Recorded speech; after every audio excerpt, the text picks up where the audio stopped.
নমস্কার, দেখছেন Kolkata TV digital এবং আপনাদের সঙ্গে রয়েছি আমি শুভাঙ্গী। 15 বছরে সরকারের পতন ঘটিয়ে নতুন সরকার ইতিমধ্যেই শপথের পথে। রবীন্দ্র জয়ন্তীর দিন অর্থাৎ 9 মে বিজেপি সরকার একক সংখ্যাগরিষ্ঠতায় যারা রাজ্যে ক্ষমতায় এসেছে তারা কিন্তু শপথ নিতে চলেছে। কে হবে মুখ্যমন্ত্রী সেদিকে সকলের নজর রয়েছে, পাশাপাশি মন্ত্রিসভায় কারা বসতে চলেছে সেই দিকেও কিন্তু সকলের নজর রয়েছে।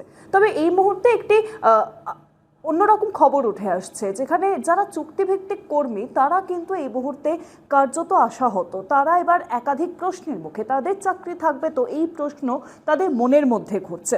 কারণ আপনাদেরকে জানিয়ে রাখি যে এই মুহূর্তে রাজ্যে সরকারি চাকরিতে শূন্যপদ প্রায় 6 লক্ষ। গ্রুপ এ, বি, সি এবং ডি এই গ্রুপ স্তরের কর্মী মিলিয়ে এই মুহূর্তে কর্মী সংখ্যা দাঁড়িয়েছে মাত্র 3,17,000, যার ফলে প্রশাসনিক কাজকর্ম চালাতে ভরসা করতে হয় কিন্তু এই চুক্তিভিত্তিক কর্মীদের উপরে।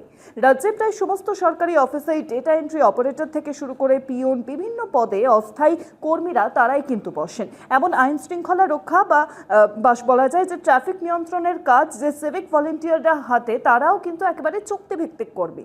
এবং সব মিলিয়ে এই চুক্তিভিত্তিক কর্মীদের সংখ্যাটা প্রায় 5 লক্ষ। তাহলে সরকারের পতন ঘটিয়ে নতুন সরকার আসতে চলেছে এবং নতুন সরকার আসার আগে অর্থাৎ বিজেপি সরকার কিন্তু স্পষ্টত বলে দিয়েছিল যে ক্ষমতায় এলে তারা একেবারে স্থায়ীকরণ করবে চাকরি। তাহলে যারা এই চুক্তিভিত্তিক করবে তাদের কি হবে, এই প্রশ্ন তাদের মধ্যে কাজ করছে। তাদের চাকরি কি থাকবে কি থাকবে না, এই প্রশ্ন দেখা দিচ্ছে তাদের একাধিক জনের মতে।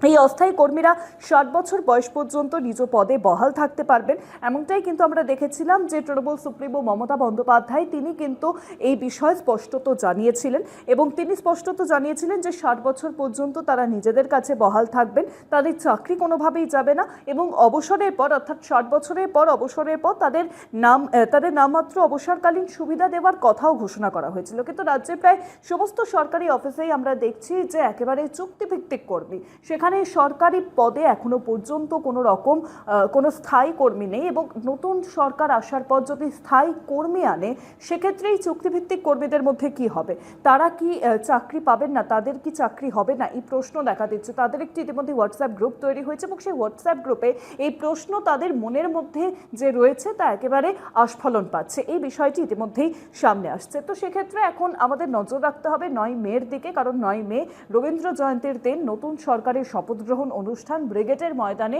ঠিক সকাল 10টা থেকে। এবং যে বিধানসভায় পরিষদীয় মন্ত্রী হবে তিনি কিন্তু হতে চলেছেন মুখ্যমন্ত্রী, এমনটাই বিজেপি সূত্রে খবর।